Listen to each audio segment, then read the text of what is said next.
3। আসসালামু আলাইকুম।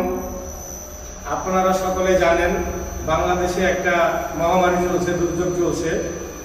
তাই আমরা ভিকটিম পুলিশ পরিবারের পক্ষ থেকে আগামী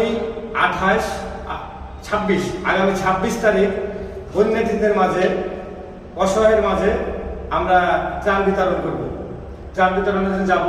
আপনারা সবাই জানেন আমরা মানবিক পুলিশ, মানবতার পুলিশ ছিলাম, আছি, থাকবো ইনশাল্লাহ। আপনারা সকলে দোয়া করবেন আমরা যেন ভালোভাবে ত্রাণ বিতরণ করে আসতে পারি। ধন্যবাদ। আমরা যেহেতু মানবতার পুলিশ এবং মানবিক পুলিশ, সেই কারণেই আসলে এই উদ্যোগটা নেওয়া। আমরা শিশু খাদ্য, শাড়ি কাপড় মানে শাড়ি, লুঙ্গি এই জাতীয় এবং শুকনা খাবার এবং ওষুধ, খাবার, স্যালাইন এগুলো নিয়ে আমরা একটা সিদ্ধান্ত নিয়েছি যে ইনশাআল্লাহ আল্লাহর রহমতে